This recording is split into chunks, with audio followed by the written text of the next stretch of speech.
Hi friends, मी प्रियंका स्वागत करते तुमचं स्पेशल रेसिपीमध्ये। आज आपण आपल्या रेसिपीमध्ये हिरव्या मुगापासून एकदम पौष्टिक अशी रेसिपी तयार करणार आहोत। ते म्हणजे मुगाचे कटलेट आणि तेही फक्त आणि फक्त 2 चमचाभर तेलामध्ये एकदम पौष्टिक आपण कटलेट आज तयार करणार आहोत। चला तर मग वेळ न घालवता आपण आपल्या रेसिपीला स्टार्ट करूयात। आणि व्हिडिओ थोडा जरी आवडेल तर प्लीज व्हिडिओला लाईक आणि चॅनलला सबस्क्राइब करायला विसरू नका। तर त्यासाठी मी इथे 1 कप हिरवे मूग घेतलेले आहेत।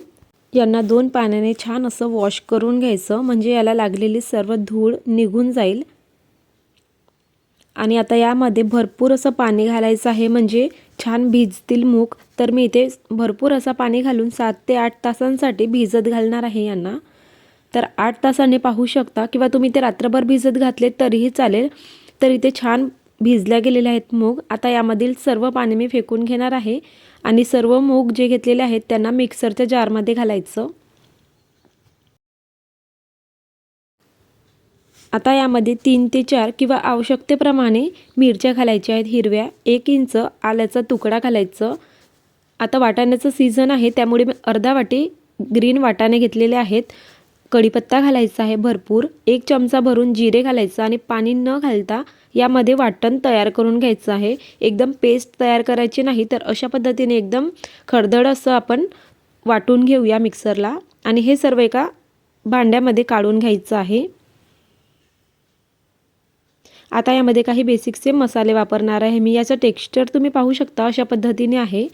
आता इथे काही भाज्या वापरणार आहोत। थंडीचे दिवस आहे, भरपूर कांद्याची पात निघत आहे, तर त्यामुळे इथे भरपूर कांद्याची पात, बारीक कट केलेला कांदा आणि कोथिंबीर घातलं।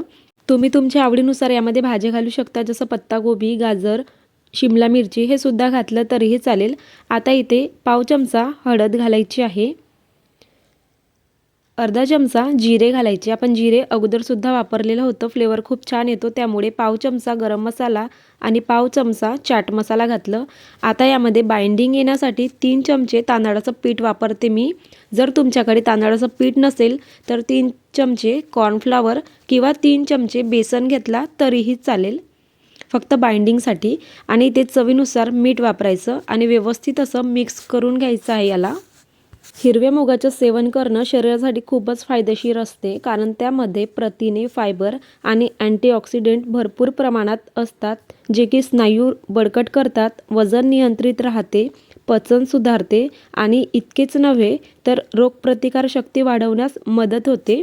आपलं मिश्रण छान असं तयार झालेलं आहे। आता हाताला थोडं पाणी घ्यायचं आहे। हाताला पाणी लावून छोटासा मीडियम आकाराचा गोळा घेऊन अशा पद्धतीने थोडं प्रेस करायचं आणि त्याला कटलेटचा आकार द्यायचा आहे। जेवढं पातळ आकार दिलं तेवढंच कुरकुरीत होतात।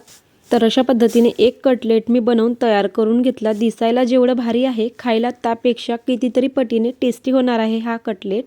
आता एका प्लेटमध्ये ठेवायचं। याच पद्धतीने दुसरा सुद्धा कटलेट मी तयार करून घेते। सर्वात आधी हाताला थोडं पाणी लावायचं, थोडंसं बॅटर घेऊन हातावरती अशा पद्धतीने रोल करायचं, नंतर प्रेस करून पातळ असा कटलेट थापून घ्यायचा आहे। आणि मुलं जर भाज्या खात नसतील तर यामध्ये तुम्ही आणखीन भाज्या ॲड करून त्यांना यामध्ये खाऊ घालू शकता। खूप छान हेल्दी पदार्थ तयार होत असतो।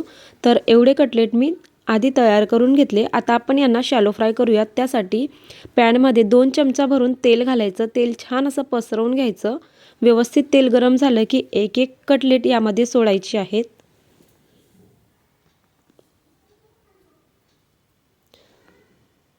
छान असे कटलेट सोडल्यानंतर एका साईडने ड्राय झाल्यानंतर दोन्ही साईडने छान असं गोल्डन कलर येईपर्यंत मी फ्राय करून घेणार आहे।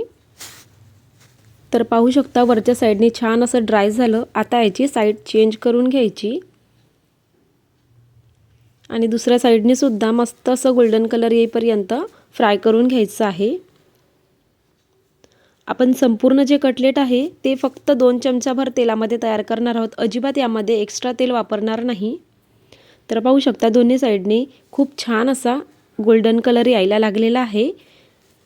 आता आपण हे सर्व कटलेट काढून घेऊया टिश्यू पेपरवरती, म्हणजेच एक्सेस ऑइल सर्व निघून जाईल।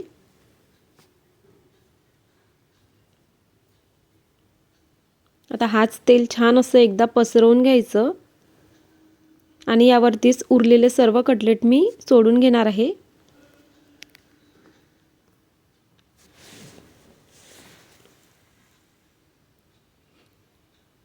यांनासुद्धा वरती ड्राय होईपर्यंत शिजू द्यायचं. नंतर साईड चेंज करायची आणि दुसऱ्या साईडने सुद्धा खूप छान असा गोल्डन कलर येऊ द्यायचा आहे.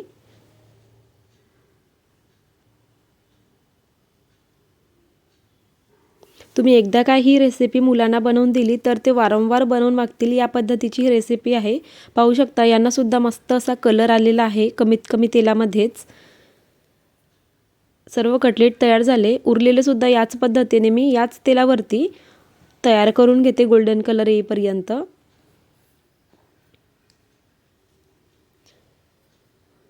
खूप छान कलर आल्यानंतर यांनासुद्धा मी काढून घेते. तर पाहू शकता भरपूर असे कटलेट 2 चमचाभर तेलामध्ये तयार झालेले आहेत.